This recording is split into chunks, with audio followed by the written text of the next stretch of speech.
Yuk subscribe channel YouTube Toba TV dan nyalakan loncengnya ya.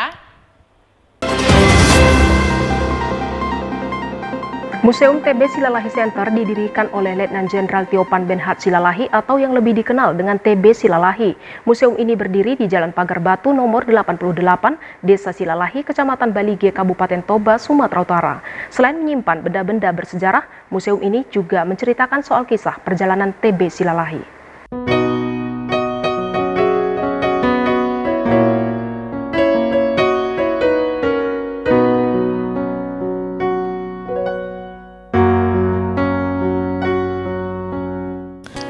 Museum TB Silalahi Center didirikan oleh Letnan Jenderal Tiopan Benhart Silalahi atau yang lebih dikenal dengan TB Silalahi.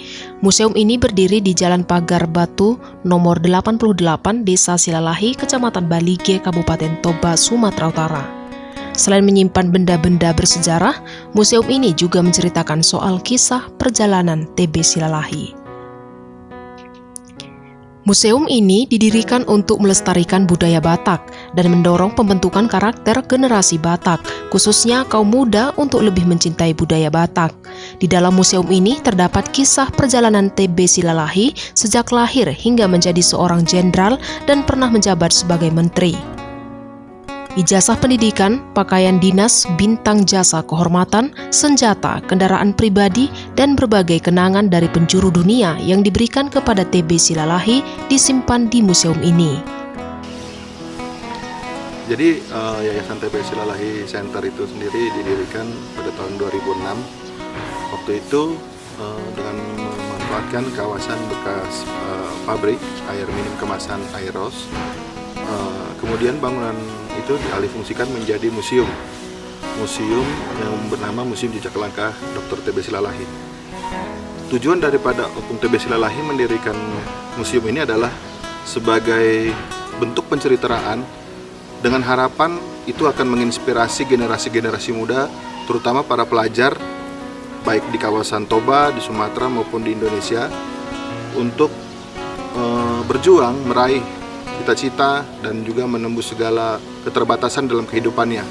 Seperti yang banyak dari kita tahu, Opung TB Silalahi menghabiskan masa kecil beliau di desa tempat museum ini berada, di Desa Pagar Batu, yang mana kehidupan Opung TB Silalahi pada masa itu sangatlah sulit. Kita bisa lihat dari depan ada semacam benda-benda kenangan seperti patung kerbau yang menggambarkan masa kecil Opung TB Silalahi adalah seorang penggembala kerbau sehari-harinya di desa ini, hingga bisa menjadi salah seorang tokoh yang dikenal di Indonesia dan di seluruh mancanegara. Jadi hal ini memberikan sebuah dorongan bagi beliau untuk menceritakan pesan semangat ini kepada seluruh generasi muda, yaitu dengan cara membangun Museum Jejak Langkah Dr. TB Silalahi ini sendiri. Jadi di antara 7 bangunan otentik rumah Batak yang sudah berusia ratusan tahun ini, disinilah kita bisa melihat sebuah rekonstruksi daripada perkampungan adat Batak Toba pada zaman dahulu kala. Jadi mulai dari lingkungannya yang dikelilingi pagar bambu dan rumah-rumah yang berhadap-hadapan, dan juga benda-benda lain seperti ada kita lihat losung atau pohon hariara yang memperkuat suasana bahwa inilah perkampungan tradisional Batak ratusan tahun yang lalu, seperti ini bentuknya. Tidak hanya itu, benda-benda bersejarah dan peninggalan kuno Batak juga disimpan di museum ini, mulai dari benda yang dipergunakan dalam kehidupan spiritual hingga benda-benda keseharian dari suku Batak. Di dalam museum ini terdapat pula galeri Sisingamangaraja.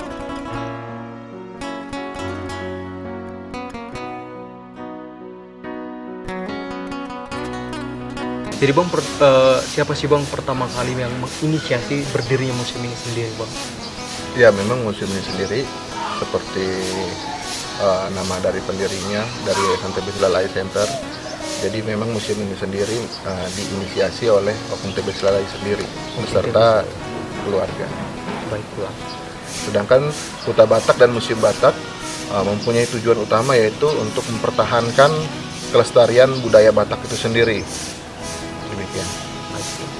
Seperti yang kata Bang tadi, berarti yang dulu Opung TBC Lalahi dalam kondisi hidup yang susah ya Bang, waktu kecilnya ya. Iya betul Tinggal sekali. di desa Pagar Batu ini. Betul. Kemudian tapi dia memiliki cita-cita atau impian yang tinggi, tapi dia berani untuk mewujudkan cita-citanya dan ingin memotivasi anak-anak muda untuk bisa seperti beliau, seperti ya Bang. Iya betul sekali. Jadi Bang, di museum ini juga kan banyak kita temukan Bang, seperti benda-benda peninggalan, benda-benda sejarah, rumah adat, kemudian ada pula artefak dan segala macamnya. Itu Bang, didapatkan dari mana sih Bang?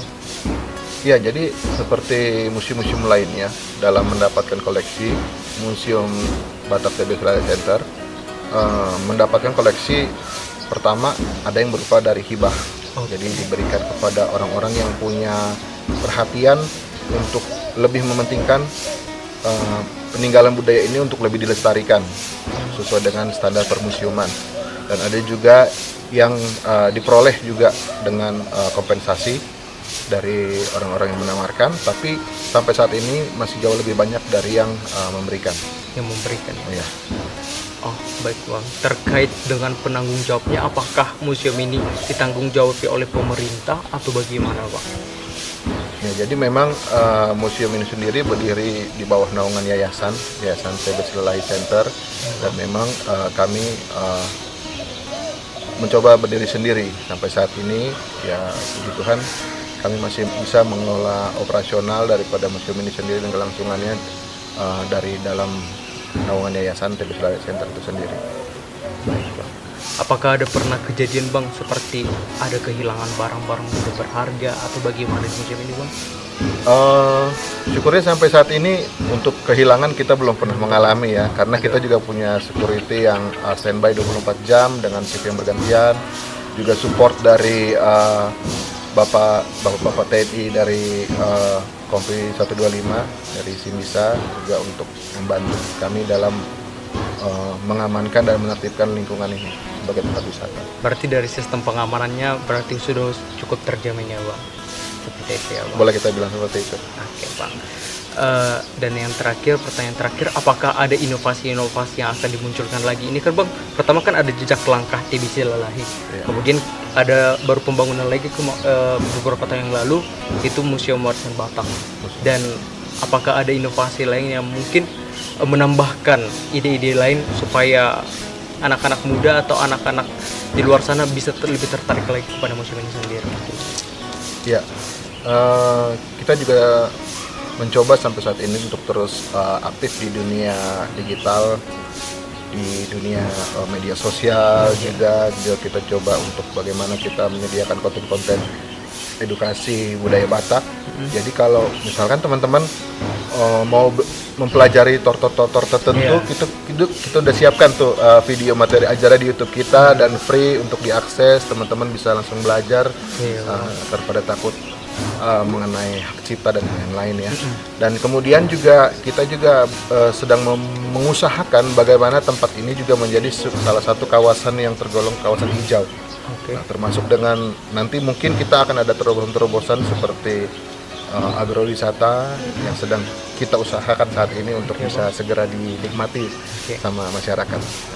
Banyak banget ya Bang, inovasi-inovasi baru yang akan dimunculkan dari TBC Lalahi ini. Oh iya Bang, satu lagi nih. Ya. Ini kan Bang, situasinya lagi pandemi Bang. Jadi bagaimana sih Bang cara pengelolaan dari museum ini di tengah-tengah pandemi? Apakah wisatawan tetap bisa berkunjung ke tempat ini? Dan bagaimana kaitannya dengan para anak didik, terutama yang duduk di bangku sekolah? Apakah anak didik di bangku sekolah bisa mendapatkan akses untuk bisa mengenyam pendidikannya sebelum belajar lewat museum ini sendiri? Bagaimana ya Bang? Ya, jadi memang untuk saat ini kami masih tetap untuk konsisten mengikuti arahan dari pemerintah Kabupaten Toba. Jadi kalau memang ada arahan untuk kita tidak beroperasi, ya kita memang tutup operasional. Tapi sampai saat ini kita juga buka, masih diperbolehkan untuk buka dengan menjalankan prokes yang ketat yang mungkin teman-teman sudah lihat dari awal bagaimana caranya. Jadi kita sampai saat ini walaupun jumlah kunjungan berpengaruh, tapi kami harus tetap bisa konsisten juga dalam menjalankan visi misi sebagai museum budaya Batak. Dan kemudian tentu ya, kalau dulu sebelum masa-masa pandemi itu yang namanya kunjungan sekolah itu Iya. waduh banyak banget gitu. Cuma sekarang memang ya boleh dibilang karena sekolah aja memang belum bisa tatap muka gitu ya. Ya, jadi memang kita harus lebih bersabar lagi lah untuk menunggu teman-teman yang masih muda ini untuk bisa datang.